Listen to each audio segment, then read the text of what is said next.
ভাইয়ার বাসর ঘরে নিজের প্রেমিকা রিয়াকে দেখে আঁতকে উঠলাম। এক মুহূর্তের জন্য নিজের চোখেও বিশ্বাস করতে পারছিলাম না। মনকে সান্ত্বনা দিয়ে বললাম, দূর, সে তো আমায় অনেক ভালোবাসে, এমনটা করতেই পারে না। তারপর আবার ভালো করে তাকালাম, দেখলাম হ্যাঁ, এটা রিয়াই। বাড়ির সকলে আমার দিকে ভয়ার্থ দৃষ্টিতে তাকিয়ে আছে। রাগে আমার শরীর থরথর করে কাঁপছে। হঠাৎ গলা ফাটিয়ে চিৎকার দিয়ে বলে উঠলাম, এসব কি হচ্ছে এখানে? আমার চিৎকার শুনে বিছানায় বসে থাকা আমার প্রেমিকা ভয়ে কেঁপে ওঠে। কেউ কিছু বলার সাহসই পাচ্ছে না। আমি সোজা ভাইয়ের কাছে গিয়ে তার কলার চেপে ধরলাম। এসব কি দেখছি আমি? তৎক্ষণাৎ সবাই এসে ভাইয়াকে আমার থেকে সরিয়ে নিল। আমি আবারও চিৎকার করে বলতে লাগলাম, তোমরা জানতো না রিয়াকে আমি ভালোবাসি? ও আমার গার্লফ্রেন্ড ছিল, তারপর ওই কাজটা তোমরা কিভাবে করতে পারলে? কারণ আমি তোমাকে ভালোবাসিনি। পিছন থেকে রিয়ার এমন কথা শুনে আশ্চর্য হয়ে গেলাম। 2.5 বছরের সম্পর্ক আমাদের, আর সে এত সহজেই বলে দিল সে নাকি আমাকে ভালোবাসেনি। আমি ওকে জিজ্ঞেস করলাম, তাহলে কি এতদিন সবকিছু তোমার অভিনয় ছিল? রিয়া বলল, হ্যাঁ। অবাক করা বিষয় হলো, রিয়ার মুখে অনুশোচনার কোনো ছাপই নেই। আমি দিক হারিয়ে শরীরের সর্বোচ্চ শক্তি দিয়ে রিয়ার গালে কষে একটা থাপ্পড় মারলাম। এতে সে বসা থেকে শুয়ে পড়ে। এটা দেখে ভাইয়া আমাকে এলোপাতাড়ি মারতে শুরু করলো, সাথে লাথি তো আছেই। এখন ভাইয়াকে কেউ আটকাচ্ছে না।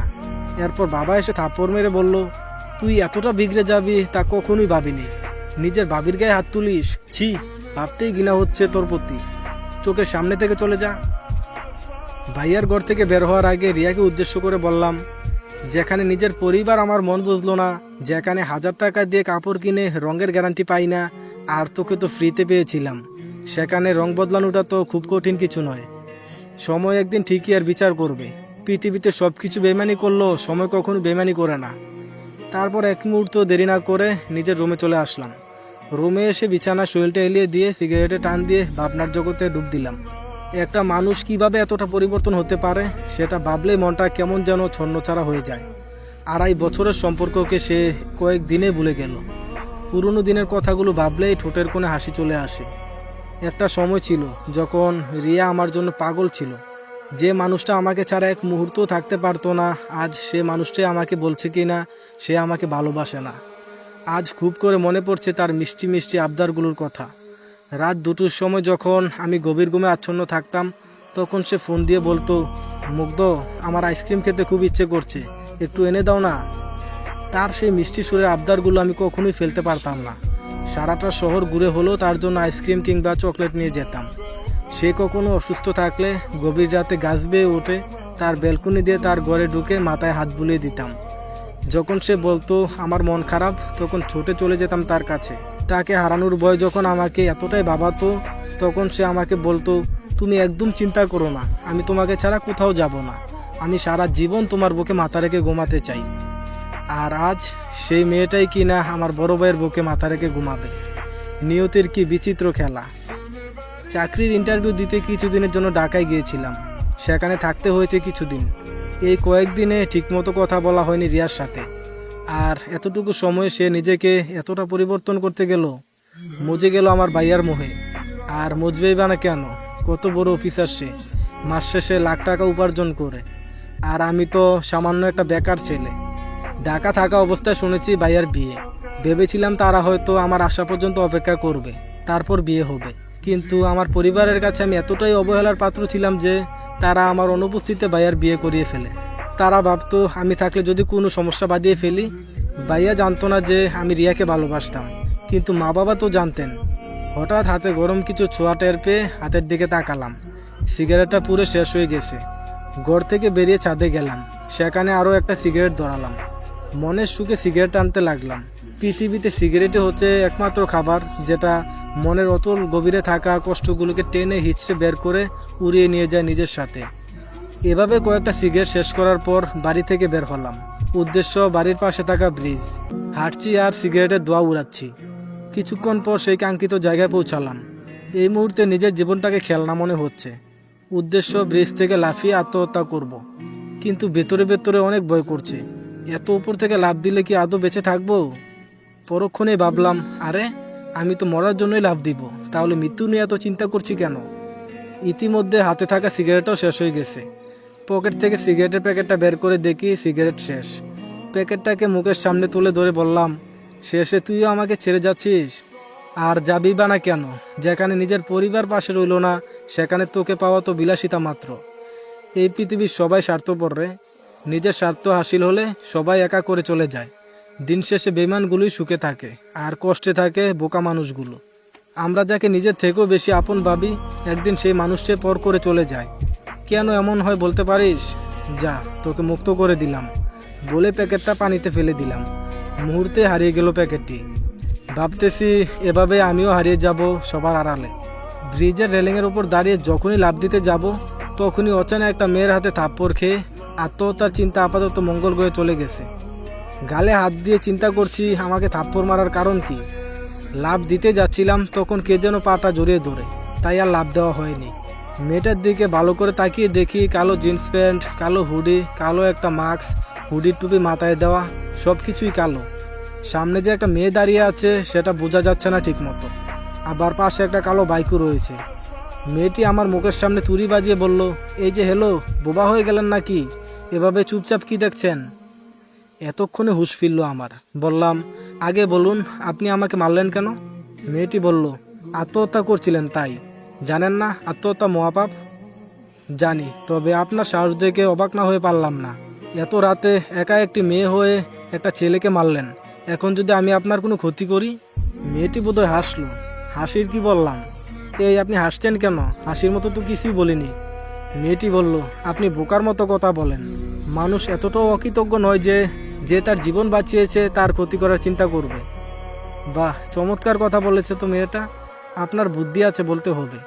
মেয়েটি বলল, এতটুকু বুদ্ধি নিয়ে চলতে হয়। যাই হোক, এখন বলুন বলদের মতো মরতে যাচ্ছিলেন কেন? আরে মেয়েটা তো আজব, আমাকে বলদ বলল। সোজা সাপটা উত্তর দিলাম, আমার প্রেমিকার বিয়ে হয়েছে, সে বেমানি করেছে আমার সাথে। আজীব ব্যাপার, আমার কথা শুনে মেয়েটা খিলখিল করে হাসছে। আমার কষ্টের কথা শুনে সে হাসছে। মনে কি মায়া বলতে কিছুই নেই? মেয়েটি বলল, এতটুকুই? এই সামান্য কারণে আপনি জীবনটা শেষ করতে যাচ্ছিলেন? আমি মিষ্টি চাঁদের দিকে তাকিয়ে দীর্ঘ একটা শ্বাস ছেড়ে বললাম, আরও কারণ আছে। সে আমার বড় ভাইকে বিয়ে করেছে, আর পরিবারের সবার কাছে আমি অবহেলার পাত্র। মা বাবা জানতো আমাদের সম্পর্কের বিষয়টা, তারপরেও তারা বিয়েটা আটকায়নি, আমার অনুপস্থিতিতে বিয়ে দিয়ে দেয়। এবার মেয়েটিও একটা লম্বা শ্বাস ছাড়লো, তার কণ্ঠটাও শীতল হয়ে এলো। বলল, চলুন সামনে হাঁটা যাক। হাঁটবেন? আচ্ছা চলুন। তারপর আমরা হাঁটা ধরি। এখন পর্যন্ত কেউ কারো নামই জানলাম না। হঠাৎ সে বলে উঠল, সত্যি পরিবারের কাছে এমন ব্যবহার পাওয়া খুব কষ্টের, এর থেকে মৃত্যু যন্ত্রণাই শ্রেয়। কিন্তু মা বাবা কি করে সন্তানের উপর এতটা কঠোর হতে পারে? তারা কি সত্যি আপনার মা বাবা? আমি বললাম, জি, ঠিকই ধরেছেন। তারা আসলে আমার আপন মা বাবা নয়। শুনেছি যখন ছোট ছিলাম তখন তারা আমাকে দত্তক নিয়েছে। আমি তো এটাও জানি না যে আমার আসল বাবা মা আদৌ বেঁচে আছে কিনা। ছোটবেলা সবাই খুব ভালোবাসতো আমায়, বিশেষ করে মায়ের ভালোবাসাটা পেতাম সবচেয়ে বেশি।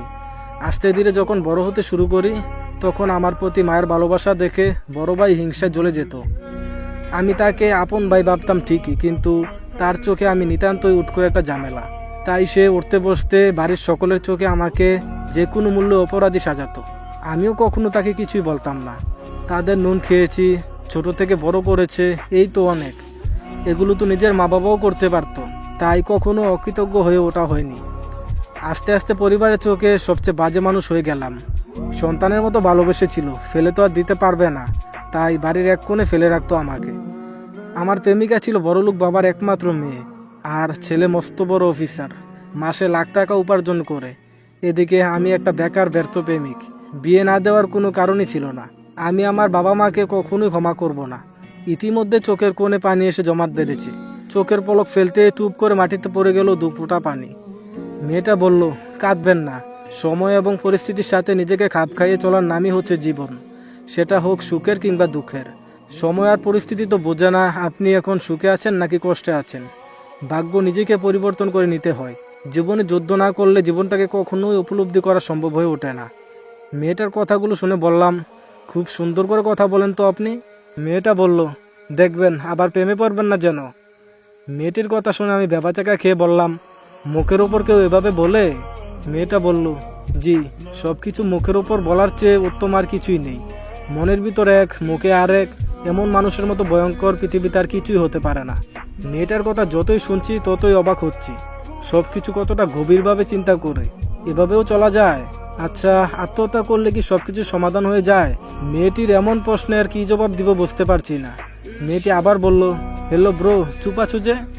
আমি বললাম, জানি না, তবে সবার থেকে নিজেকে আড়াল করে নিতে চেয়েছিলাম। কথাটা শুনে মেয়েটা একটা হাসি দিল আর বলল, আপনি বড্ড বোকা। যার জন্য মরতে গিয়েছিলেন সে কিন্তু একবারও আপনার জন্য চোখের পানি ফেলতো না। সে তো তার জন্য পারফেক্ট জীবনসঙ্গী খুঁজেছিল, সেটা পাওয়া হয়ে গেছে। তাহলে সে কেন ভাববে তার অতীত নিয়ে? বেঈমানরা কি কখনো কাজে শুনেছেন? না। তাহলে বোকার মতো কেন মরতে বসেছিলেন? শক্তি রেখে যারা চলে তারা কখনোই হারে না। ব্যর্থতা একটা পরীক্ষা মাত্র। স্বীকার করুন, কি ঘাটতি রয়েছে দেখুন, পূরণ করুন। যতক্ষণ না সফল হন, শান্তির ঘুম ত্যাগ করুন, লড়াই করুন। সফলতা হেঁটে হেঁটে আপনার কাছে আসবে। আমরা যখন ছোট ছিলাম, হাঁটার পথে হাজারবার হোঁচট খেয়ে পড়ে গেছি। তখন কি আমরা পড়েই ছিলাম? না, উঠে দাঁড়িয়ে আবার হাঁটতে শুরু করেছি। তাই তো আজ এখন নিজের পায়ে হাঁটতে পারি। তখন যদি চেষ্টা না করে ব্যর্থ হয়ে পড়ে থাকতাম, তাহলে আজ সমাজের কাঁধে বোঝা হয়ে থাকতাম। চলতি পথে হোঁচট খেয়েছেন, ঘাবড়াবেন না, উঠে দাঁড়ান। দরকার হলে কিছুটা সময় বিশ্রাম নিয়ে আবার চলতে শুরু করুন। থেমে গেলে সফলতার দ্বারের কাছে পৌঁছাবেন কিভাবে? বেঈমানদের জন্য নিজেদের কষ্ট দেয় তো বোকারা। অন্যের জন্য নয়, নিজের জন্য বাঁচুন। বাঁচার জন্য লড়াই করুন। নিজেকে এমনভাবে তৈরি করুন যাতে আপনাকে যারা অসফল দেখতে চায়, যারা আপনার কষ্টের কারণ, তারা যেন জ্বলে পুড়ে ছাই হয়ে যায়। জানি না মেয়েটা কে, তবে তার অনুপ্রেরণামূলক বার্তা পেয়ে খুব করে বাঁচতে ইচ্ছে করছে। সাত জাগছে পুনরায় জীবনটাকে জানবার। হ্যাঁ, আমি বাঁচবো, নিজের জন্য হলেও বাঁচবো। এভাবে যদি সবাই ভাবতো তাহলে বিচ্ছেদের পর এত মৃত্যুহার বাড়তো না। মেয়েটা বলল, আপনার মনটা ভীষণ খারাপ, চলুন আপনাকে নিয়ে একটু ঘুরে আসি, যদি মন ভালো হয়। মেয়েটি বাইকে উঠে বাইক স্টার্ট দিল। আমিও সাত পাঁচ না ভেবে উঠে বসলাম। জানি না সে কোথায় নিয়ে যাচ্ছে, তবে ভালোই লাগছে ভীষণ। আমি ভাবছি, প্রচুর ভাবছি। কি ভাবছি সেটা নিজেও জানি না, তবে ভাবতেও ভালো লাগছে। অগুছালো চিন্তাগুলোকে গুছিয়ে নিলাম খানিকক্ষণের মধ্যেই। হঠাৎ সে বাইকটা থামায়। জাকুনি খেয়ে ভাবনা থেকে বেরিয়ে এলাম। সামনে একটা ছোট্ট চায়ের দোকান। দুজনে নেমে গিয়ে দোকানে টঙে বসলাম। চাচা, কড়া করে 2 কাপ চা দিন তো। তোমরা বইসা পড়ো, আমি দিতেছি। তাদের কথা শুনে বুঝতে পারলাম তারা পূর্ব পরিচিত। দোকানদার চাচার চুলদারি সব পেকে গেছে। সেও হয়তো দুনিয়ার বুকে এক যাযাবর। ঘরে বউ নেই, থাকলে কি আর এত রাতে দোকান খুলে বসতো?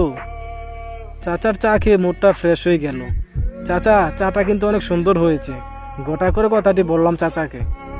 মেয়েটি বলল, হ্যাঁ, তাই তো প্রতি রাতে এখানে এসে চা খেয়ে যাই। এখন চায়ের টাকাটা দিন তো। মেয়েটির কথা শুনে আহাম্মক হয়ে গেলাম। নিজে নিয়ে এসে চা খাইয়ে টাকা দিতে বলতেছে। মেয়েটি আবার বলল, এত অবাক হওয়ার কিছু নেই। ভাবছেন আমি নিয়ে এসে টাকা কেন দিতে বলছি? ভেবেও লাভ নেই, কারণ একটা ছেলের সামনে একটা মেয়ে বিল দিবে, এটা কিন্তু ছেলেটার জন্য অপমানের বিষয়। বেশি কিছু না ভেবে চাচাকে একটা 100 টাকার নোট বাড়িয়ে দিলাম। সে হাসছে। বাজান, আমার কাছে ভাঙতি নাই, বাকিটা দিতে হবে না চাচা, রেখে দিন। তারপর আবার হাঁটা ধরি। আচ্ছা, আমি না হয়ে প্রেমে ছেঁকা খেয়ে ব্যর্থ হয়ে মরতে এসেছিলাম, কিন্তু আপনি এত রাতে বাইরে কি করেন? মেয়েটি মুহূর্তের মধ্যে উত্তর দিল, ওই যে নিজের জন্য বাঁচতে, সুখের খোঁজে ছুটে চলা এক গন্তব্যহীন পাখি আমি। আমি অবাক হয়ে বললাম, মানে ঠিক বুঝলাম না। মেয়েটি বলল, ছোটবেলায় মাকে হারাই, তারপর বাবা আমার দেখাশোনা করার জন্য আরেকটা বিয়ে করে, কিন্তু সৎ মায়ের চোখে আমি সৎই রয়ে গেলাম। বাবার অগোছরে আমার উপর অনেক অত্যাচার করত। বড় হওয়ার সাথে সাথে নিজেকে পরিবর্তন করে নিলাম। আপনার মতোই আমার জীবনটা। এখন আমিও আপনার মতো বাবার চোখে বাজে মেয়ে। তাদের কথা, রাত বেরাতে ঘুরে বেড়াই, কোথায় না কোথায় নষ্টামি করি। তাই সারাদিন বাইরে ঘুরে বেড়াই। বাড়িতে গেলে হাজারো প্যান প্যান সহ্য করতে হয়, তাই শেষ রাতে বাড়ি ফেরা হয়। আমার সঙ্গী ওই বাইকটাই। যার মা নেই সেই বোঝে মা না থাকার কষ্ট। তারপর মেয়েটি আমাকে বাড়ির সামনে এসে নামিয়ে দিল। আজ সে আমাকে না বাঁচালে পৃথিবীর স্বাদটা হয়তো পেতামই না। আল্লাহ সঠিক সময় সঠিক জায়গায় সঠিক মানুষকে প্রেরণ করেন, এটাই তার জীবন্ত উদাহরণ হয়ে থাকবে আমার মনে।